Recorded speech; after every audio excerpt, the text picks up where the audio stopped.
The notification sounded like a coin dropped into a coffin.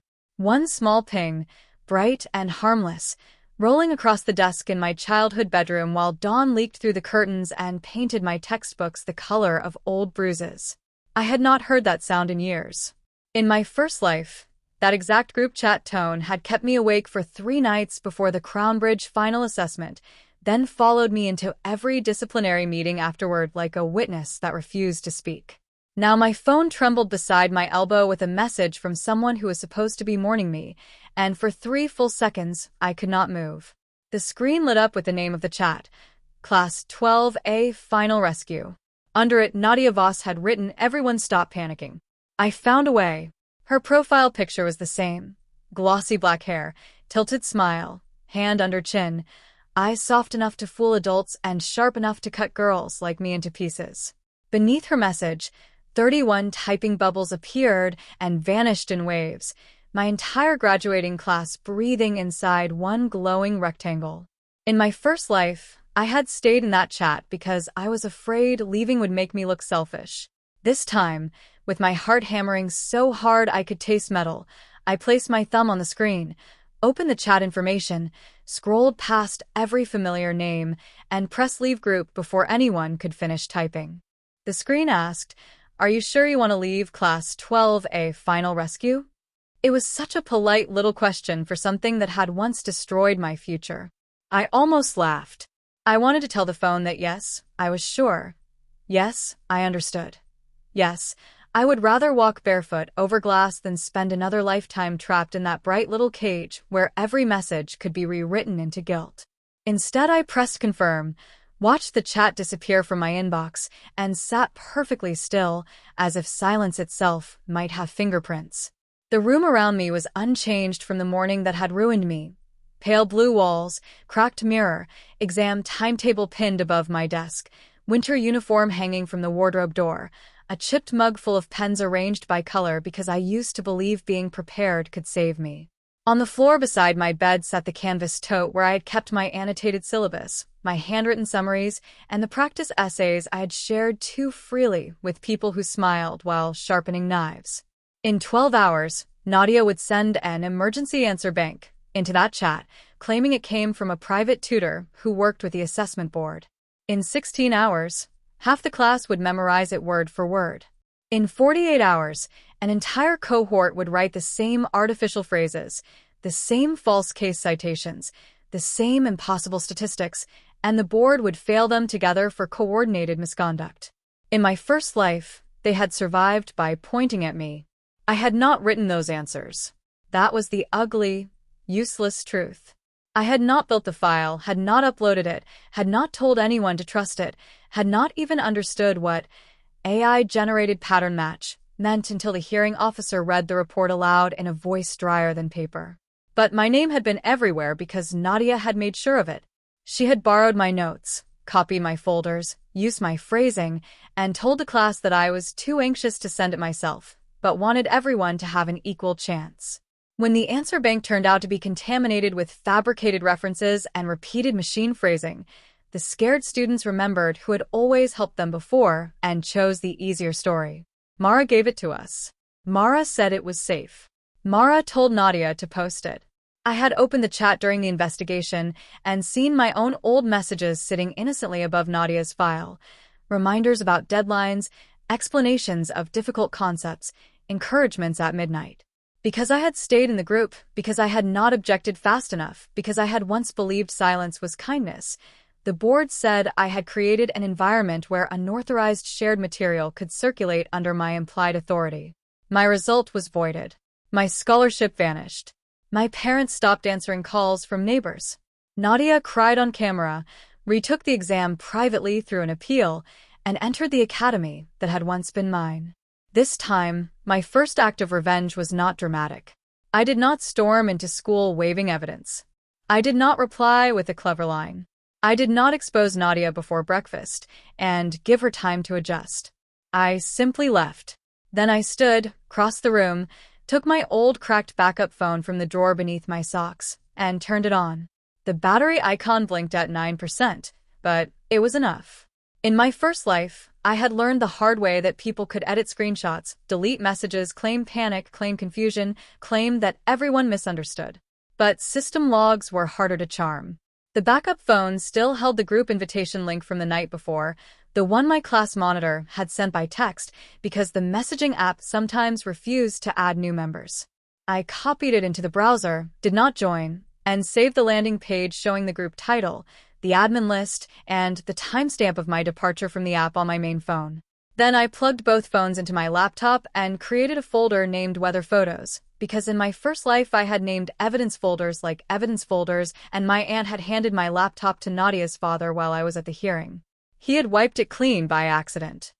Down the hall, my mother coughed once in her sleep. The sound nearly broke me. In my first life, she had sat outside the disciplinary office in the same navy coat she wore to church, twisting a tissue until it shredded in her lap. She had believed me at first. Then the headmaster used words like cohort-wide violation, digital misconduct, pattern evidence, and reputational risk, and her face changed slowly, not because she stopped loving me, but because adults fear institutions the way children fear thunder. Institutions speak in forms and seals and committees.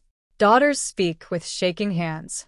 I had watched uncertainty poison her, drop by drop, until even her comfort sounded like a question.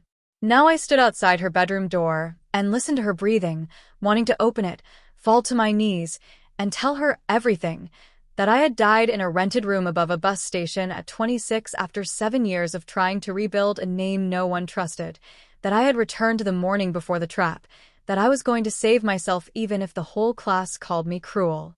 But a story that large would only frighten her. So I went back to my desk, opened the official assessment portal, and downloaded the academic integrity policy before Nadia had finished writing her next lie.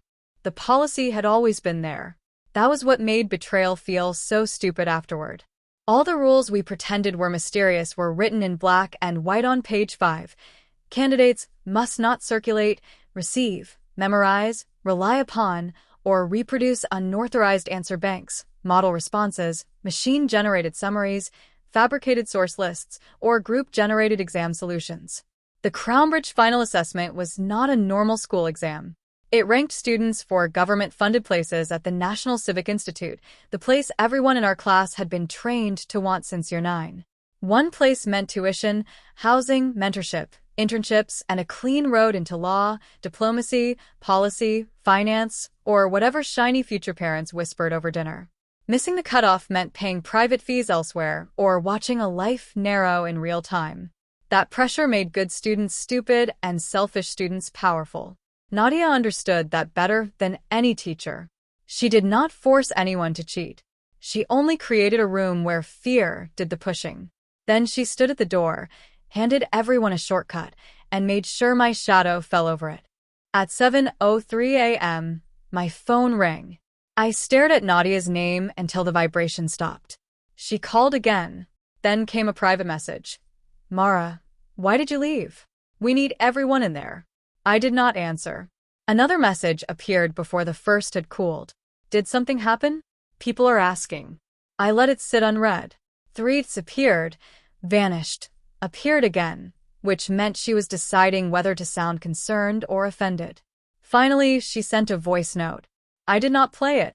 I had played it in my first life in another version of this room and heard her laugh softly through the speaker as she said, "Don't be weird today, okay? Everyone looks up to you. If you leave, they'll think you don't care." That was Nadia's favorite hook. She never said, "Do what I want." She said people will be hurt if you don't. She wrapped control in community, tied guilt around it like ribbon, and handed it to you as if it were a gift. This time, I opened my school email instead and wrote to the Assessment Integrity Office. Dear Ms. Keller, I am writing to confirm that I have withdrawn from an unofficial class group chat due to concern about potential sharing of unauthorized materials. I am not participating in any collective answer preparation outside approved school channels. Please advise if any further declaration is required. I read it twice, removed anything that sounded dramatic, attached the timestamped screenshot of my departure, and sent it before courage could turn into overthinking. The reply came 9 minutes later, which told me something I had not known in my first life. The board was already watching us. Ms. Keller wrote with the clipped politeness of someone who had seen too many students ruin themselves in groups. Thank you for notifying us. Please retain all records. Do not rejoin any unauthorized channels. Candidates are reminded that reliance on unverified shared answer materials may constitute misconduct. If you become aware of specific circulation of prohibited materials, forward details without engaging. That last sentence sat on the screen like a door left slightly open. In my first life, I had assumed the board discovered the answer bank only after the exam because of similarity detection. But what if they had suspected before? What if someone had warned them and they had let the trap close because they needed proof? The thought chilled me, then steadied me. I did not need to beg adults to believe my feelings. I needed records. Clean, dated, unedited records. I forwarded the reply to my backup email, printed a copy, and slid it into the hollow cover of my old literature anthology. Then I washed my face, braided my hair, and went downstairs for breakfast as if I had not just stepped off the path to my own execution. My aunt was already in the kitchen, wearing her pink robe and frying eggs with the grim focus of a woman defusing a bomb. She was not evil in the theatrical way. She had never poisoned tea or forged signatures. Her cruelty was softer, more domestic, made of comparisons and sighs. Nadia's mother called. She said without looking at me, "Apparently, you left the study chat and upset everyone." Of course Nadia had started with parents. That was her gift. She made every private choice public before you could explain it. I poured tea into my cup and watched steam blur my reflection in the window. It was unofficial, I said. The board warned against answer sharing. My aunt clicked her tongue. It is not answer sharing to help classmates. You always get strange when exams come. Don't isolate yourself and then complain that people misunderstand you. In my first life, I had defended myself too hard at moments like this, and every extra sentence had become rope. So I nodded, buttered toast, and said, "I'm following the written policy." She frowned because written policy was difficult to scold. Across the table, my cousin Leanne looked up from her phone with interest. She was not in my class, but she loved watching damage travel. "Nadia says you're acting superior," she said. "She says you think everyone else is too dumb to study honestly." I took one bite of toast. It tasted like cardboard. Nadia says many things. By the time I reached school, the story had already grown legs. Students turned their heads as I crossed the courtyard, whispers lifting and dropping like birds startled from trees. The winter air smelled of wet concrete and cafeteria sugar buns. On the steps outside Hall B, 3 girls from my class stood close together, thumbs moving fast, faces bright with the secret pleasure of being near scandal. One of them, Elise, stepped into my path with a smile so thin it could have sliced fruit. "So you're too good for the group now?" she asked. "No," I said, shifting my bag higher on my shoulder. "I'm too careful for it." That should have been the end, but Elise liked audiences. She folded her arms. "We're all stressed. Nadia is trying to help. You leaving makes it look like we're doing something wrong."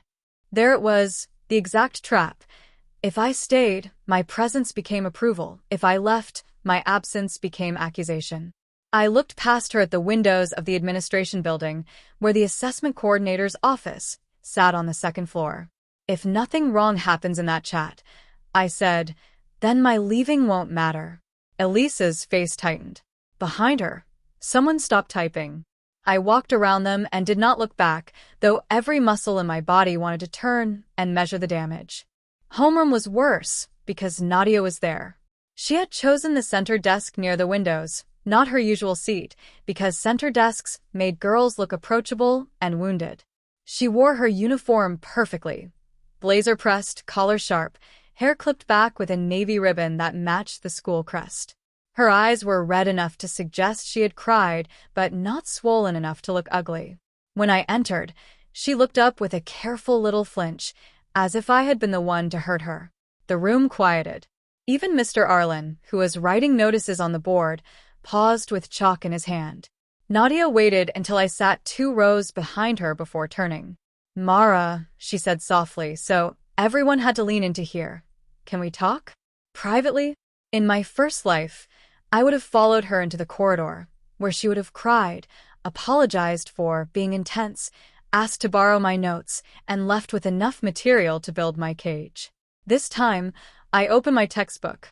No, the word landed louder than I expected. Nadia blinked. Someone inhaled. Mr. Arlen turned fully around. Nadia's mouth trembled at the corner, just enough.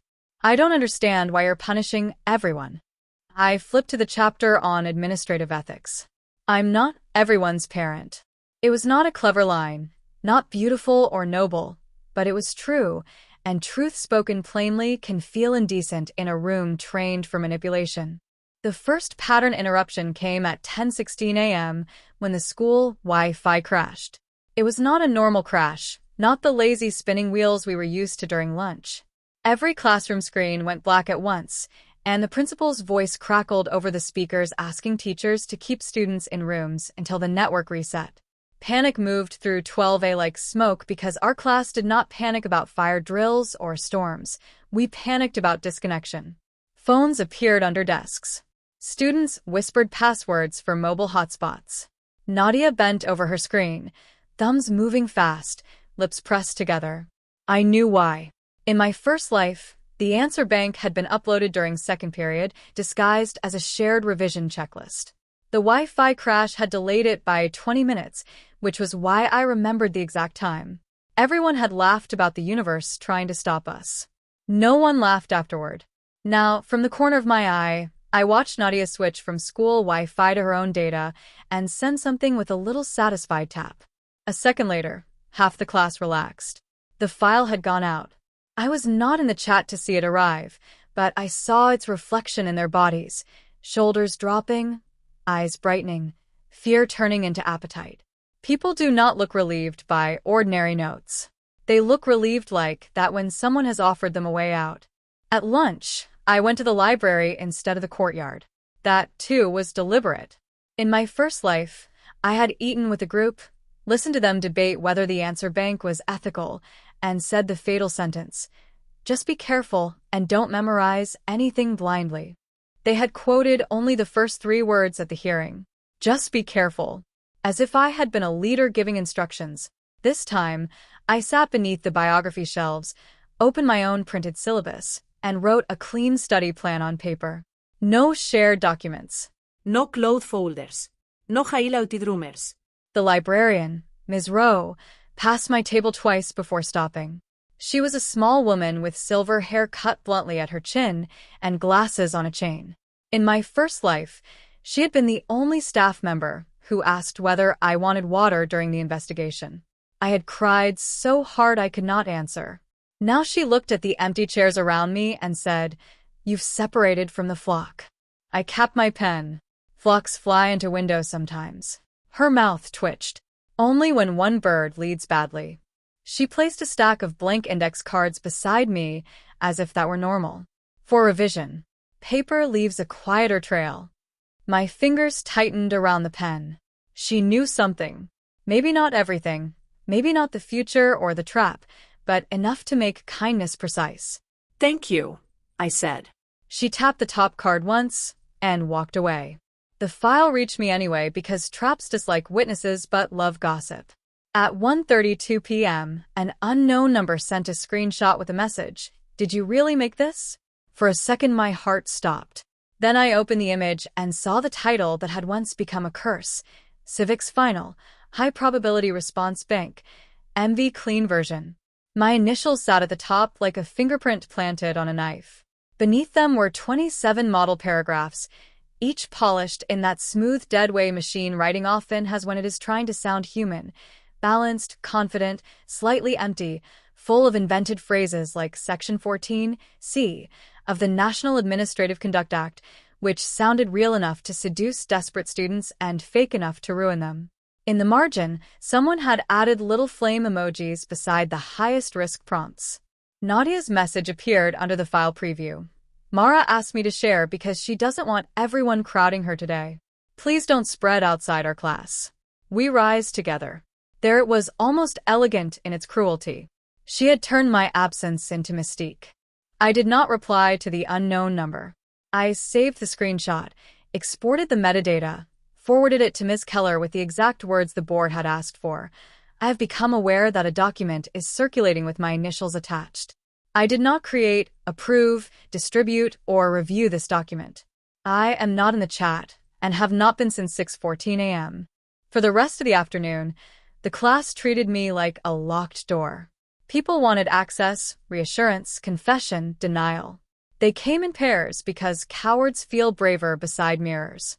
Simon slid into the chair beside me during study hall and whispered, "Look, I don't care about drama, but if the file is real, just tell me. I won't say you said." I kept writing. I didn't make it. He stared at my notebook, where I was summarizing primary sources instead of copying model answers. Then, why does it sound like you? That question hurt more than an accusation, because it revealed the deeper theft. Nadia had not merely stolen my notes. She had stolen the shape people associated with my intelligence. She knew I liked numbered frameworks, cautious definitions, linking phrases, source comparisons. She fed my old work into a machine or imitated it closely enough that panic would do the rest. Because someone wanted it to, I said. Simon swallowed. He was not cruel, just weak, which can produce similar damage under pressure. Everyone is using it, he said. Not everyone. He looked at me then, really looked, and for a moment I thought he might choose sense over belonging. Then his phone buzzed, Nadia's name flashed across the screen, and he left without another word. That evening, my aunt held an emergency dinner. She did not call it that, but the table gave her away. Extra plates, polished glasses, the good serving bowl, my uncle sitting stiffly with his phone face down. Nadia arrived with her mother at 7, wearing a cream sweater and an expression of brave exhaustion. I stood in the hallway and watched her hug my aunt, as if entering a theater. "I'm sorry," she murmured. "I didn't want it to become a family issue." Then why bring your mother, I thought, but said nothing. We ate chicken stew while adults discussed unity, pressure, reputation, and how girls sometimes misunderstood each other when stressed. Nadia's mother, Mrs. Voss, dabbed her mouth with a napkin and said, "Mara, sweetheart, nobody is accusing you. We only worry that your withdrawal from the group looks like you're distancing yourself after contributing materials, which could make others nervous." It was a beautiful sentence, almost professional. Not accusation, just worry. Not leaving, withdrawal. Not framing me, contributing materials. I set down my spoon. I did not contribute materials. Nadia's eyes shone. "I never said you did. You wrote my initials on a file." The room froze so fast the steam from the stew seemed suddenly loud. Nadia blinked twice, then looked at her mother with confusion polished smooth. "I didn't. I used MV because it meant model version. Everyone knows that. In my first life, that would have worked because I would have shouted. I would have pulled out my phone, waved screenshots, demanded why she was lying, and looked unstable enough to make truth seem rude. This time, I smiled. Not kindly. Not widely. Just enough to make Nadia uncertain. "Good," I said. "Then you won't mind explaining that to the board if they ask." Her mother's napkin stopped halfway to the table. My aunt made a small choking sound. Nadia recovered quickly, but not instantly, and the gap was delicious. "The board," she asked. Why would the board ask? I picked up my spoon again.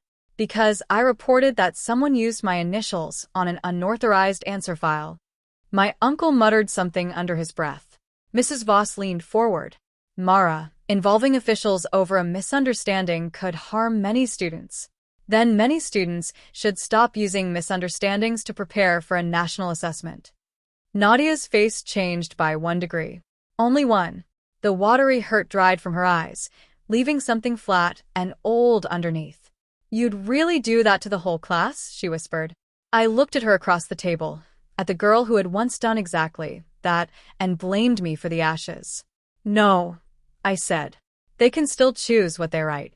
The second pattern interruption came the next morning, when Nadia apologized publicly. She stood at the front of homeroom before Mr. Arlen arrived, hands clasped, voice trembling just enough to pull the room toward her. "I want to clear something up," she said. "There's been confusion about the revision file, and Mara feels uncomfortable, so please don't connect it to her. I used examples from lots of sources and labeled it badly. That's on me. It was a retreat disguised as nobility. Students glanced at me, some guilty, some annoyed, all relieved to have a path back to the file without my name blocking the door. Nadia continued, also, nobody should memorize anything. It's just for structure. In my first life, that line would have protected her. In hearings, manipulators love cautionary disclaimers. They throw poison into a river and then point to the sign that says water may be unsafe. But Ms. Keller had already received the screenshot where Nadia used my initials and the phrase high probability response bank. I wrote the apology down word for word, including the time, because paper leaves a quieter trail. Nadia saw me writing and stumbled for half a second. Then she smiled at the class. We rise together, she said again. The room murmured it back, half joking, half praying. I felt the distance between us widen into something almost peaceful. The actual exam was scheduled for Friday morning, but Wednesday brought the bait. The assessment board released an official practice prompt set to all candidates, 5 sample questions, answer space templates, and a note reminding students that final prompts would assess reasoning, not memorize content. Our teachers treated it like a normal update. The class treated it like a crisis. By noon, Nadia had converted the practice prompts into a second file, this one stronger, cleaner, more confident, and more dangerous because the machine now had official wording to imitate. I received fragments through leaks I did not request, screenshots from uncertain classmates, a forwarded PDF from Simon with the subject line you might want to know, a blurry photo from Elise who wrote, I'm not accusing you, but this looks bad. Every version had the same problem. The answers were beautiful and wrong. They cited a case that did not exist. They defined procedural fairness with a phrase from a corporate compliance blog. They used a historical example from another country and renamed it to sound local. Worst of all, they repeated a metaphor about the ladder of public trust 6 times, which would have been funny if it had not once helped bury me. I forwarded everything to Ms. Keller and received only one reply. Continue not engaging. Retain copies. That was when I understood the board was not preventing the fall. They were documenting who jumped. Fear is noisy, but real preparation is boring. I spent Wednesday evening doing the work no one wanted to watch. I rewrote definitions until they fit in my own mouth. I practiced comparing sources without decorative language. I memorized only legal principles that appeared in the official syllabus. I timed myself on essays and cut every sentence that sounded clever but said nothing. My mother found me at midnight surrounded by index cards and cold tea. She stood in the doorway for a long time before speaking. Your aunt says you're making enemies. I did not look up. I already had them. She came in slowly and picked up one of my cards. On it I had written, integrity is not proved by innocence after accusation. It is protected by boundaries before temptation. She read it twice. Is this for the exam? Partly. She sat on the edge of my bed. The mattress dipped, and suddenly I was 12 again, feverish before a school competition, her hand on my forehead. Mara, she said carefully, I don't understand what is happening. But I know the way you look when you are hiding pain from me, and you have looked that way since yesterday morning. That nearly undid me. I wanted to pour both lives into her lap. Instead I said, I need you to trust that I'm not being petty. Her eyes filled, but she nodded. Then I'll trust it. It was such a small mercy. In one life I had lost even that. Thursday morning, Nadia changed tactics. If guilt did not pull me back in, fear would push me. A printed sheet appeared in my locker between first and second period. No envelope. No fingerprints I could see. Just a single page folded once, with a screenshot of the answer bank at the top and a message typed below it. If the class goes down, you go down too. You cannot prove you did not help. For a moment, the hallway tilted. My body remembered the first investigation before my mind could steady it. The fluorescent room, the panel, the way my voice had cracked, the headmaster asking why so many students believed I was involved if I truly had no role. Trauma is not memory. It is a trapdoor. I gripped the locker edge until the metal bit my palm and forced myself to breathe. Then I did what I had not done in my first life. I did not hide the threat because it was humiliating. I did not carry it alone because I feared causing trouble. I walked straight to the administration office, handed the page to the deputy principal, and said, "I need this logged as intimidation connected to potential exam misconduct." The receptionist looked up so fast her glasses slid down her nose. The deputy principal, Mr. Hale, took the paper with a face that tried not to react and failed. By lunch, 2 students had been called out of class. By final period, Nadia no longer looked wounded. She looked busy. The night before the exam, the group chat became a furnace. I know because the leaks stopped being cautious and started arriving like sparks through a doorframe. Students who had trusted Nadia were now afraid to delete the file in case deleting made them look guilty. Students who had doubted her were afraid to admit they had read it. Students who had not opened it still stayed in the chat because leaving now felt like confession. Nadia posted voice notes telling everyone to calm down. She said the school was trying to scare them. She said the board always sent threats before major exams. She said the file was just a thinking scaffold, then uploaded a condensed version named Final Safe Summary. The phrase made my stomach turn. In my first life, that Final Safe Summary had produced the most damning similarities: identical introductions, identical transitions, identical false source names. I had lain awake that night watching messages pile up, unable to decide whether to tell people to stop or stay silent. This time, I put my phone in a drawer after forwarding the last leak. Then I opened my window. Cold air moved into the room, carrying the smell of rain and distant traffic. Somewhere in the city, 31 students were choosing whether to trust their own minds or a girl who had sold panic back to them as certainty. I could not choose for them. That was the hardest freedom I had ever learned. Thursday afternoon brought the revision assembly that Nadia had been waiting for. The school called it a confidence session, which meant teachers were going to stand on the auditorium stage and tell terrified students not to be terrified while saying nothing that could actually reduce terror. We filed in by class, our shoes squeaking on the polished floor, our faces gray from too little sleep. On the screen behind the podium sat the Crownbridge crest and a slide titled Final Assessment Readiness. I chose a seat on the aisle because escape routes had become a habit. Nadia chose the front row because witnesses mattered to her. The deputy principal spoke first about sleep, breakfast, permitted materials, and the importance of independent reasoning. Then Ms. Davern from the civics department took the microphone and did something nobody expected. She projected a sample answer from an unnamed source and asked us to critique it. The paragraph was not Nadia's file, not exactly, but it smelled like it. Confident thesis, elegant transitions, an invented authority tucked neatly into the second sentence, and a conclusion that sounded profound until you asked what it meant. Who can tell me what is wrong with this response? Ms. Davern asked. Nobody moved. The room had the awful stillness of people seeing their own fingerprints on a weapon. Finally, a boy from another class raised his hand and said the citation could not be verified. Correct, Ms. Davern said. And what happens if you reproduce unverifiable authorities tomorrow? Silence. She clicked to the next slide. Results may be voided. I watched Nadia's shoulders tighten. She did not turn around, but I knew she was measuring how much fear had just entered the room and whether she could still convert it into obedience. After the assembly, the corridor outside the auditorium became a market of panic. Students bargained with one another using fragments of rumor. Somebody's older brother said the board never checked citations. Somebody's tutor said model structures were allowed. Somebody's cousin at another school said half their cohort used AI summaries and nothing happened. Fear loves second-hand authority because it arrives without accountability. I stood near the trophy case, waiting for the crowd to thin, when Jae-min from the back row of my civics class approached me with both hands gripping his backpack straps. Jae was quiet in the way people mistake for emptiness until exam season reveals they have been watching everything.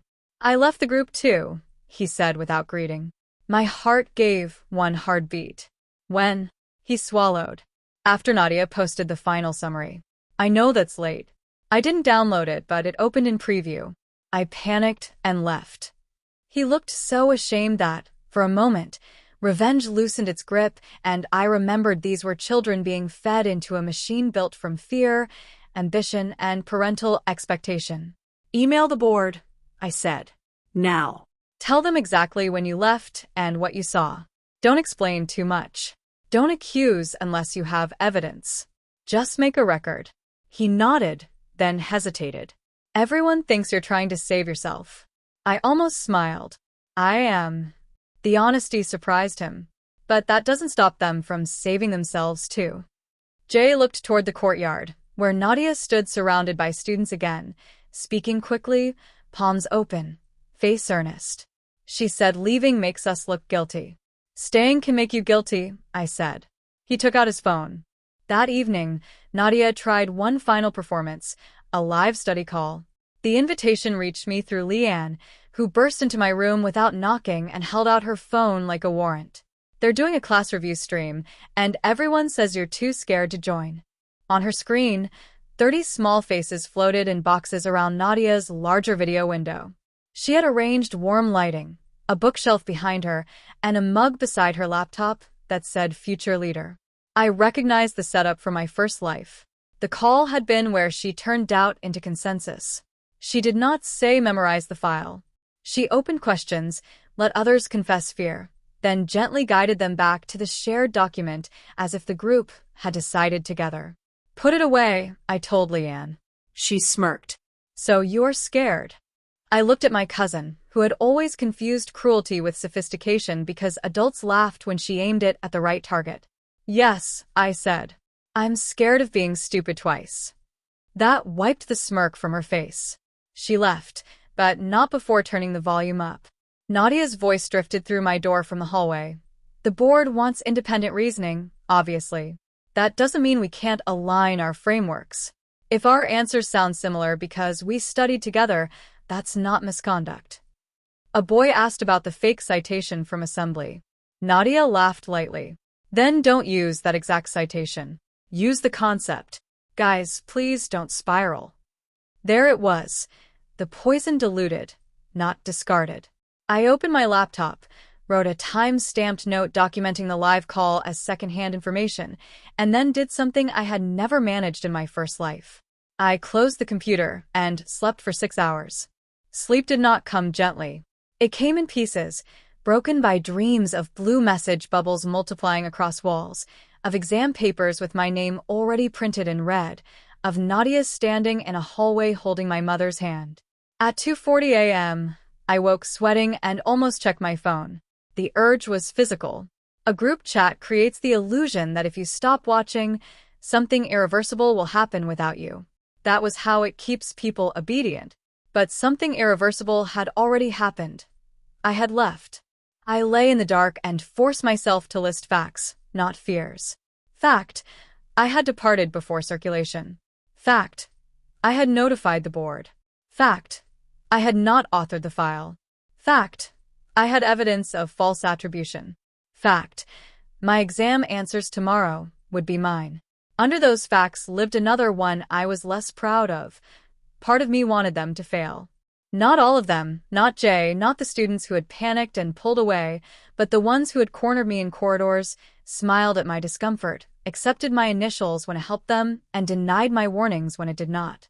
I wanted consequence to arrive wearing a name tag. Then I thought of Elise crying before she had even been caught, of Simon hovering at the edge of courage and stepping back, and my anger became more complicated. Punishment would not sort them neatly into villains and victims. It never had.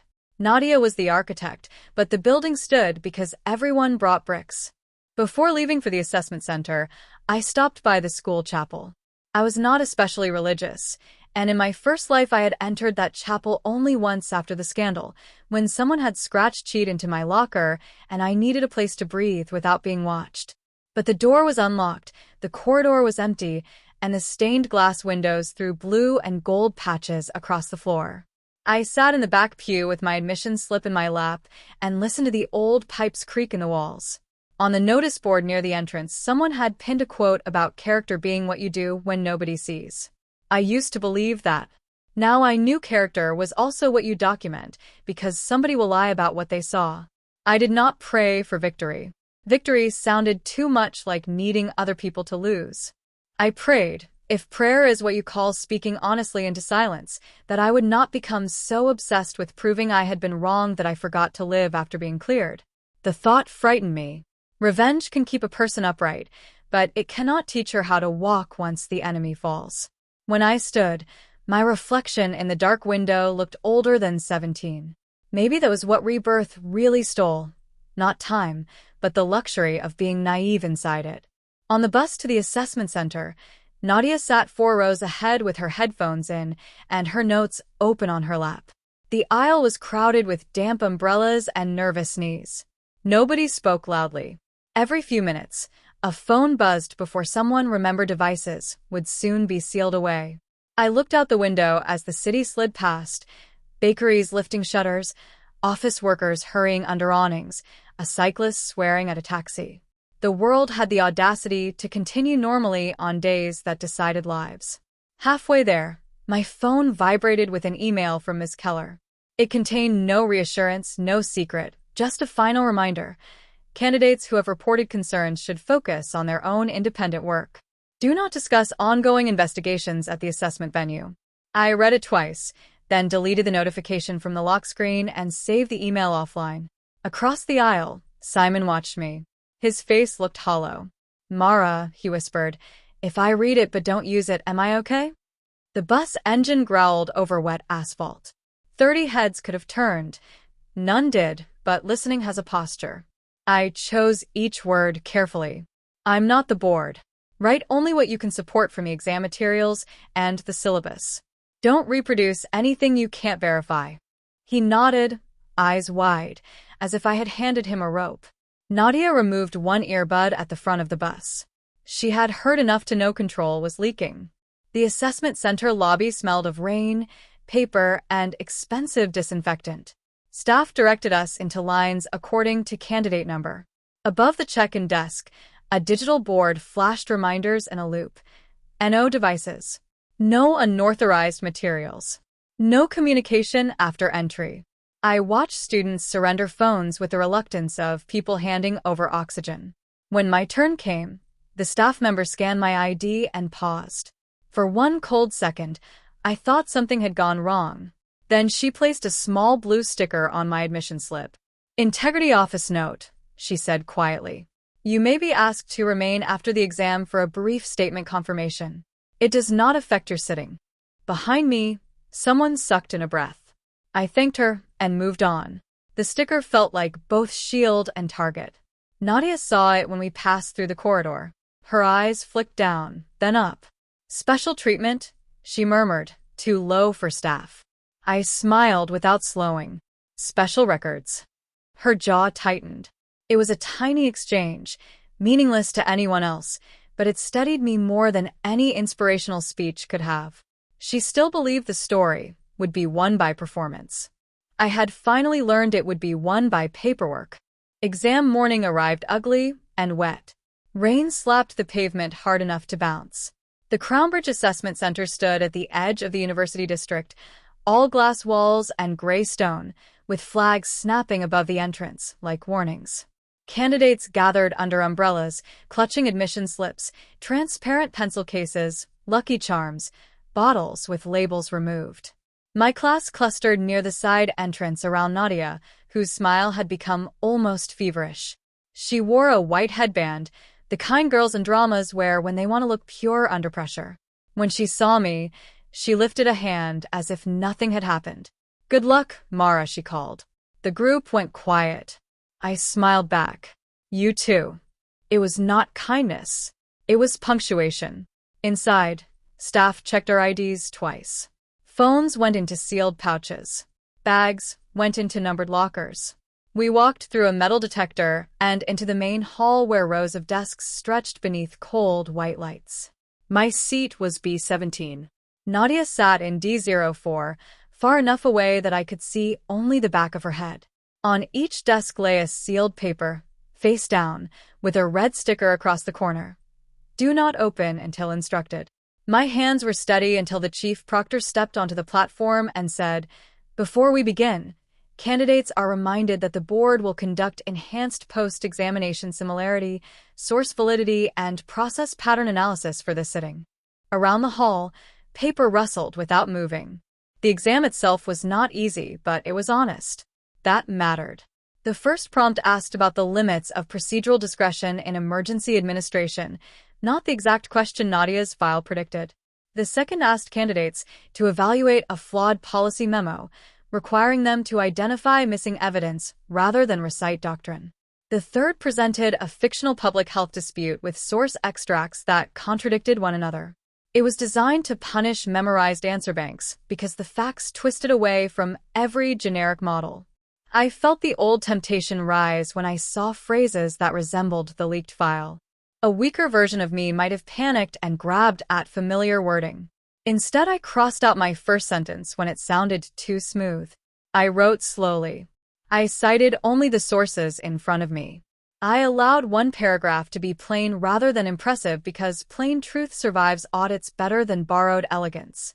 Around me, pens scratched in waves. Once, during the second hour, I heard a small gasp from somewhere behind me. Then another. Someone had realized the ladder of public trust had nowhere to fit. Someone else kept writing anyway. At the end, when the proctor called time, I placed my pen down and felt no triumph. Only exhaustion. The trap had closed, but I was not the one inside it. The first results did not arrive as marks. They arrived as absences. On Monday, 8 students were missing from homeroom. On Tuesday, 12. By Wednesday, the school had stopped pretending it was flu season. Parents began appearing in the office with folders and raised voices. Teachers spoke in low tones near photocopiers. Nadia still came to class, but her face had changed into something brittle. She laughed too loudly at jokes. She hugged people who did not hug back. She told everyone that similarity analysis always flagged top students because top students thought alike. But the class was no longer a flock. Fear had made them follow her. Consequences made them scatter. Simon avoided her completely. Elise cried in the bathroom for 40 minutes because her parents had already booked a celebration dinner at the country club.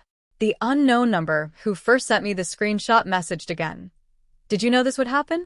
I stared at the words for a long time before deleting the thread from my visible inbox after exporting it to evidence. Knowing is a strange burden. In one life, I had known too late and been blamed for not preventing harm.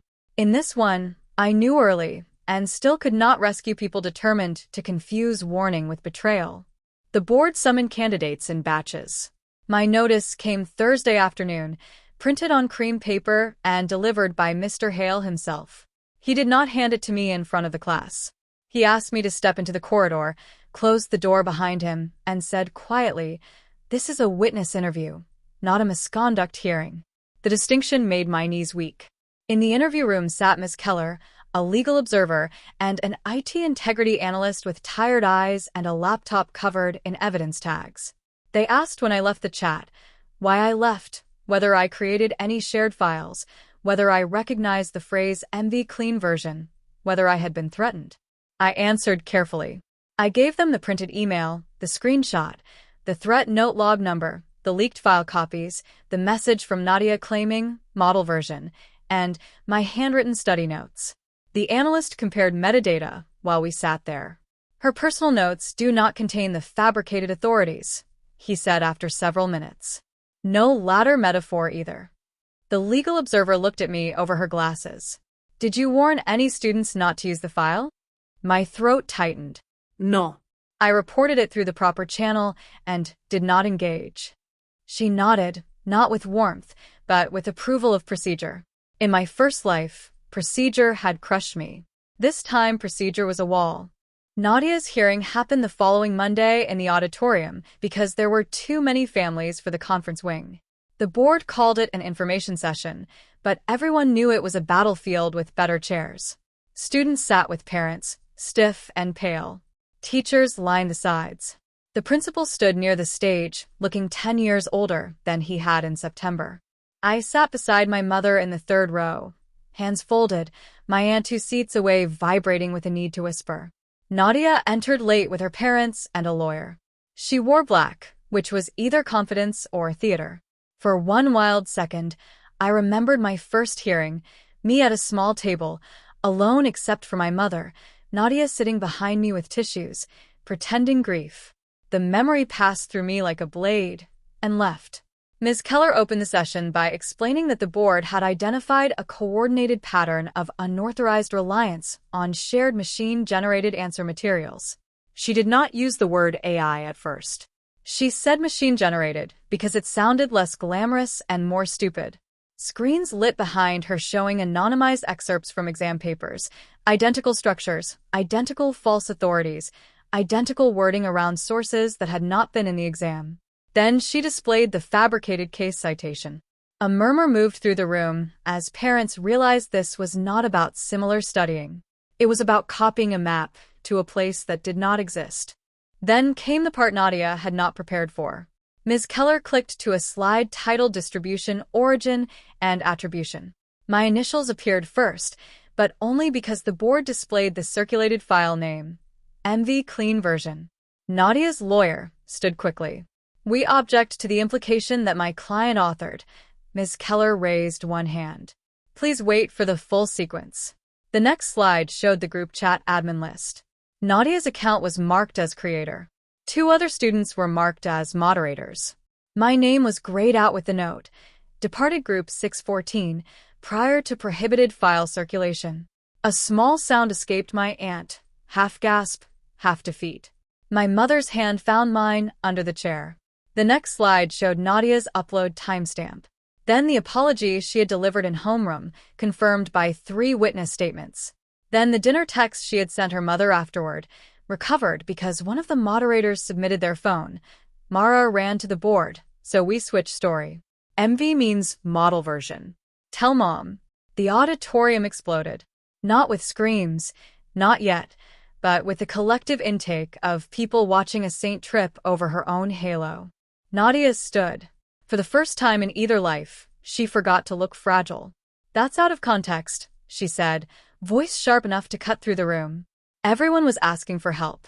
I was trying to organize resources. Mara always shares notes. She made people dependent on her and then abandoned them. There it was, the final shape of her defense. My kindness had caused her fraud.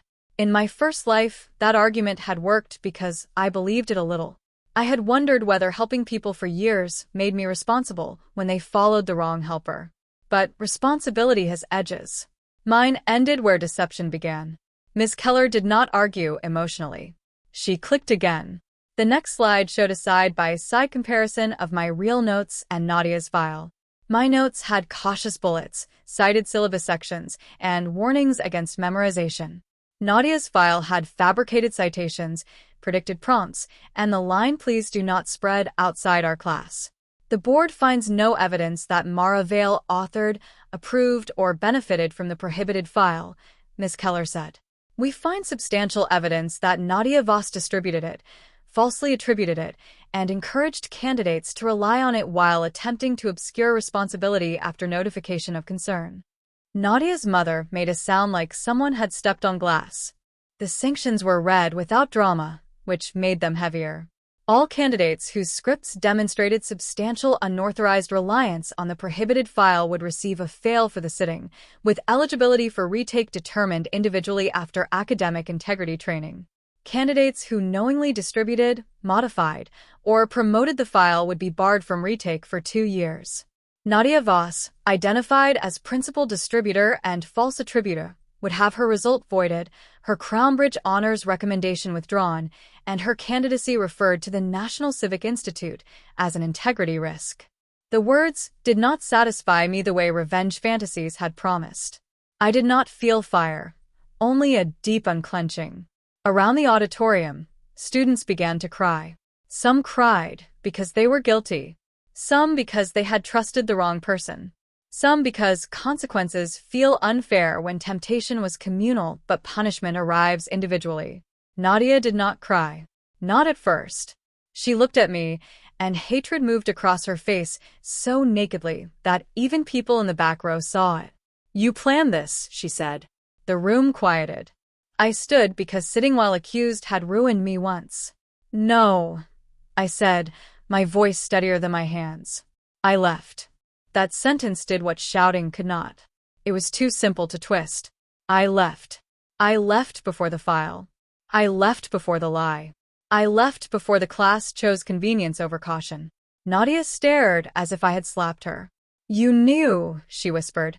This was the dangerous edge, the place where rebirth pressed against reality. I could not say I had lived this before. I could not say I had watched her step over my future, wearing sympathy like perfume. So I gave the only answer this life could hold. I knew the rules. Ms. Keller closed her folder. The principal asked everyone to remain seated while families were called row by row. But order had already cracked. Elise's father shouted at Nadia's lawyer. Simon's mother sobbed into a scarf. One of the moderators pushed past chairs and ran for the exit. My aunt turned toward me, face pale and furious in a confused way, as if she wanted to blame me but could not find a safe sentence. My mother squeezed my hand until it hurt. You told the truth, she whispered. I looked at Nadia, who was finally crying now, not from guilt but from the horror of being seen without soft lighting. I kept records, I said. The appeals period became its own kind of exam. For 2 weeks, the school operated under a hush so thick even the younger students felt it and lowered their voices in corridors. Parents hired tutors, lawyers, consultants, former board officers, anyone who could translate consequences into loopholes. My name appeared in conversations I was not invited to. Some families wanted to know why I had been cleared when their children had only studied collaboratively. Others wanted copies of my communications with the board, as if my evidence were a public resource now that it had protected me. One mother cornered me outside the library and said her daughter had anxiety, that she had only followed the group because everyone else was following, that good girls make mistakes under pressure. I believed her. That was the painful part. Good girls do make mistakes under pressure. Good girls also open files they know they should question, repeat answers they did not earn, and then look for someone cleaner to absorb the stain.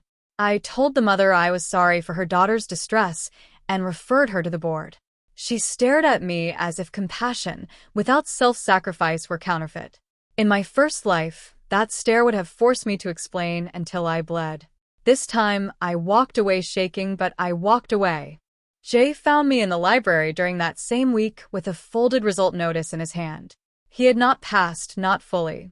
His script had been held for review because he had previewed the file, but his answers were independent enough that the board allowed him to retake in 3 months without a misconduct mark. He stood beside my table looking embarrassed by relief. You saved me, he said. I shook my head. No. You left. Because you told me to make a record. Because you chose to listen. He sat across from me, and for a while neither of us spoke. The library had become my refuge, but now it felt less like hiding and more like a small country with strict borders. Jay eventually said, People are saying you should have told everyone the board was already involved. I looked up for my notes. If I had announced that, Nadia would have deleted, renamed, moved, and blamed faster. The board needed the record clean. I know. He rubbed both hands over his face. It's just easier for them if you're cold. That sentence stayed with me. Cold meant I had not drowned with them. Cold meant I had built a boat and refused to sink it out of politeness. If that was cold, maybe cold had saved my life. Nadia's absence changed the shape of every room. It is strange how a person can control space even after leaving it. Her empty desk became a shrine for some, a warning for others. Teachers stopped calling on students who tried to mention her. The school removed her from the debate team photo in the front hallway, but the rectangle where her face had been edited out looked more obvious than the original. Rumors multiplied in the blank space. Some said her parents were suing. Some said she had transferred abroad. Some said she had a breakdown and shaved her head, which sounded cruel and invented. I tried not to collect rumors, but one reached me through Ms. Rowe. Nadia had submitted a statement claiming she distributed the file to equalize access because I had been hoarding high-quality notes and creating academic inequality. I laughed when I heard it, not because it was funny, but because the lie was so perfectly Nadia that it almost deserved applause. Even cornered, she could make theft sound like justice. Ms. Rowe did not laugh. She placed a book return stamp onto a pile of novels and said, "People who steal language often steal moral language first. It gives them somewhere elegant to stand while they take things." I wrote that down later. Not for an exam. For myself. My mother changed too, slowly and without speeches. She began knocking before entering my room. She stopped reporting my choices to my aunt as family discussion topics. When relatives called to ask what had really happened, she said, "Mara handled it correctly," and ended the conversation if they pressed. That sentence did more healing than any apology could have because it traveled outward. It told the family that my life was not a committee project. One night, while we folded laundry, she admitted that she had almost asked me to rejoin the chat the first morning because she did not want me isolated. "I thought belonging would protect you," she said. I paired socks slowly. Belonging protected Nadia. My mother flinched, but she did not deny it. After a while she said, "Then I'm glad you were brave enough to be alone." I had no answer to that. I pressed my face into a warm towel and cried quietly while she pretended not to notice, giving me the dignity of privacy without leaving the room. In my first life, shame had made our house smaller every day. In this one, truth made it uncomfortable first, then larger. The final board report arrived at school in late spring. Candidates did not receive the full version, but the summary was posted in the portal. Coordinated unauthorized material distribution, false attribution to uninvolved candidate, machine-generated fabricated authorities, remedial measures for affected institutions. The phrase uninvolved candidate was me. Not gifted, not dramatic, not vindicated in golden letters. Just uninvolved. I stared at that word longer than I stared at my passing mark. Involved had been the chain around my first life. Uninvolved was the key turned quietly in the lock. Still, the report changed something else.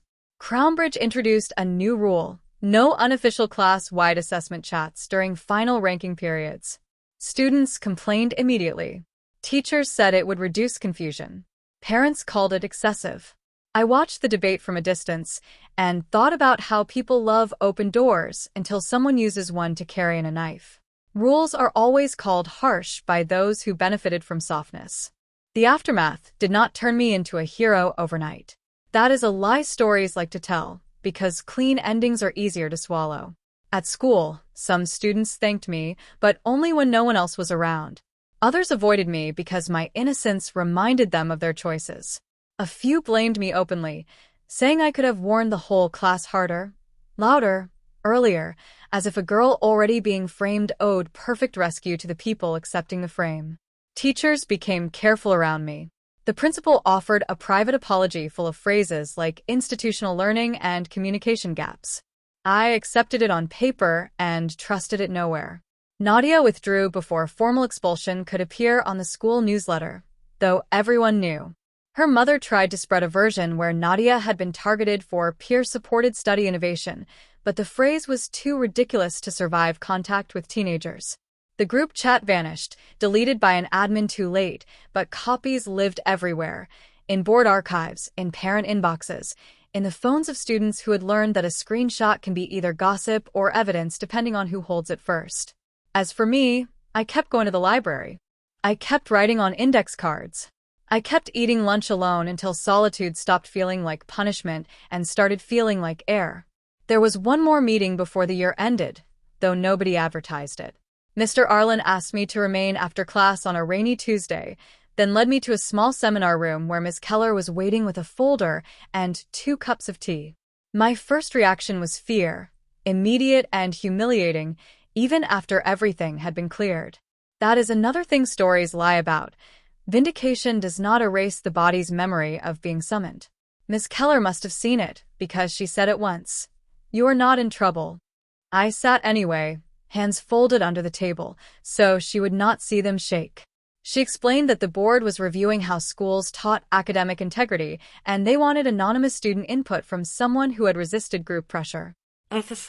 Resisted. The word sounded almost foreign applied to me. She asked what warning signs students ignored. I told her the truth.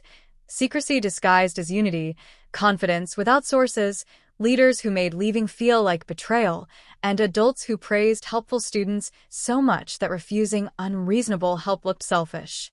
Mr. Arlen winced at that last one. Good, I thought, then felt guilty, then decided guilt did not make it less true. Before I left, Ms. Keller slid a sealed envelope across the table. Inside was a formal letter confirming my non-involvement and cooperation. Keep it, she said. Most institutions will never ask. But if anyone ever tries to revive the story, paper is faster than memory. I walked out holding the envelope against my chest like a certificate from a country I had escaped. I thought the letter would make me feel safe, but safety is not the same as permission to relax. For days I carried it everywhere, folded inside the back pocket of my planner, checking it between classes the way other girls checked lip gloss. Then one afternoon, while returning a borrowed book, I saw a group of Year 10 students huddled near the printer, arguing over a shared document called Guaranteed Answers. They were younger, bright-eyed, already learning the same hunger in miniature. One girl said, "It's fine, everyone has it," and the words hit me so hard I nearly dropped the book. I wanted to march over, snatch the paper, and scare them clean. Instead, I went to Ms. Rowe and told her. She handled it quietly, with a librarian's terrifying calm, and the file disappeared before it became a scandal. That was the day I understood my future could not be built only from escaping Nadia. If I spent my life waiting for another villain with perfect hair and soft eyes, I would miss the smaller doors where harm slipped in wearing ordinary shoes. Boundaries were not a single dramatic act. They were maintenance, like locking windows before rain. So I made one private rule for myself before opening the result portal. I would never again confuse usefulness with worth. If classmates loved me only when my notes were open, if relatives praised me only when my obedience made their lives smooth, if friends needed me only as a shield between them and consequences, then their approval was not belonging. It was employment without pay. The thought felt harsh, but it also felt clean. I wrote it on the last index card Ms. Rowe had given me and tucked it behind my admission slip. Whatever mark appeared on the screen, I wanted that lesson to pass with me. That card mattered more than I expected. It reminded me that a future is not only won against enemies, it is protected afterward from the old habits that made enemies powerful in the first place. I had survived Nadia. Now I had to stop auditioning for people who admired my sacrifice more than my spine. Results day came with pale sunlight and no music. The portal opened at 9 a.m. sharp.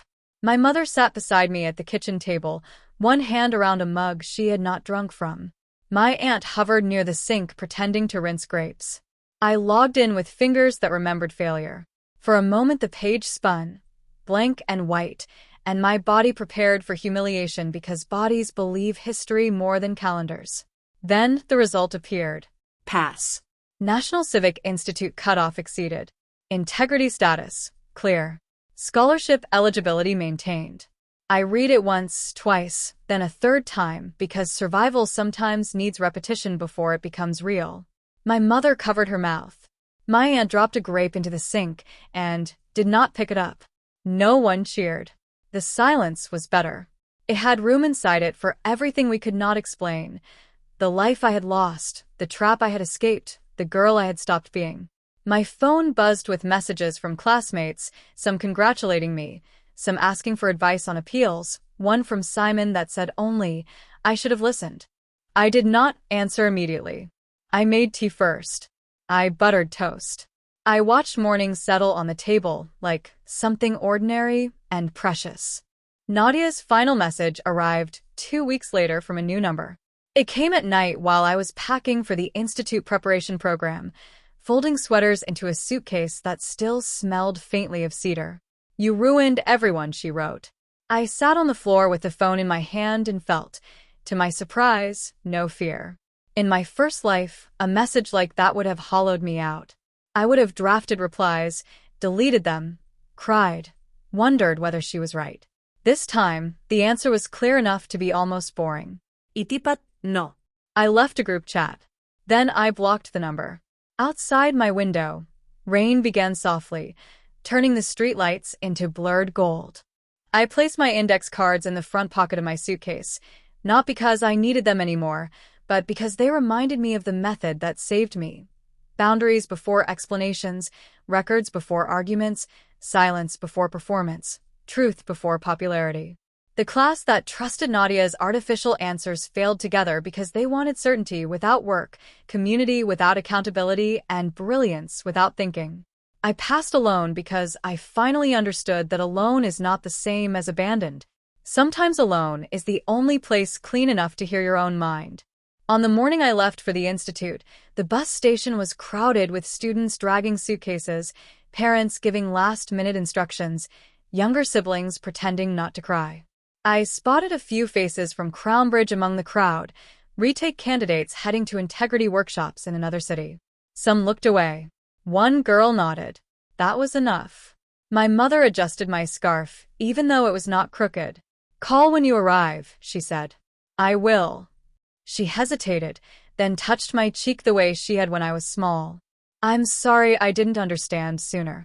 The old version of me might have said it was fine to come for her. It had not been fine. Love that arrives late is still love, but lateness leaves marks. So I said, "Thank you for trusting me when it mattered." Her eyes shone. The bus driver called for boarding. I lifted my suitcase, stepped toward the open door, and felt the strange lightness of a future no one else had written for me. Behind me, my phone remained silent. No group chat. No typing bubbles. No chorus demanding that I prove loyalty by walking into fire. Just my name on a ticket, my result in the portal, my records sealed where they belonged, and a road opening ahead like a clean page waiting for an answer written in my own hand. Years later, when people at the Institute asked why I was so strict about documentation, I never told them the whole story. I did not tell them about dying with my reputation in pieces or waking to a notification that sounded like a coffin coin. I said only that my old class had learned a hard lesson about shortcuts. That was enough for most people. But sometimes, during exam season, I would see a familiar hunger flicker across a student's face when someone promised a leaked outline, a perfect model response, a private answer bank, a tool that could think for them. Then I would remember Nadia under the auditorium lights, crying only when her mask stopped working, and I would say what I wish someone had said loudly enough in my first life. If a shortcut requires secrecy, it is not help. If a file makes you afraid to ask a teacher, it is not revision. If a group demands your silence before it earns your trust, leave while the door is still open. Most listened politely. Some listened seriously. A few rolled their eyes and chose the glowing rectangle anyway. I could not save everyone. I no longer confused that with failure. My life began again the morning I left the chat, but it truly became mine the day I stopped measuring my goodness by how many people I could drag away from consequences they had chosen with both hands. The strangest part of revenge is how quickly it becomes history once you survive it.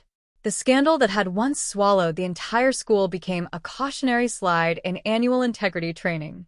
Nadia's name was eventually removed from public minutes, replaced by principal distributor. The class retook, scattered, recovered in uneven ways. Some rebuilt honestly. Some spent years insisting the board had overreacted. My aunt learned to mention my institute place at family gatherings as if she had always believed in me. I let her sometimes because not every battle deserves fresh blood. But I kept the old phone. I kept the first screenshot. I kept Ms. Keller's email printed inside the hollow cover of the literature anthology. Not because I planned to live in the past, but because memory without evidence had failed me once. On difficult nights, when praise felt temporary and trust felt expensive, I would open the box, see the timestamp of my departure, and remember that destiny had not saved me with lightning. It saved me with a button labeled Leave Group and a version of myself brave enough to press it before the lie could learn my shape.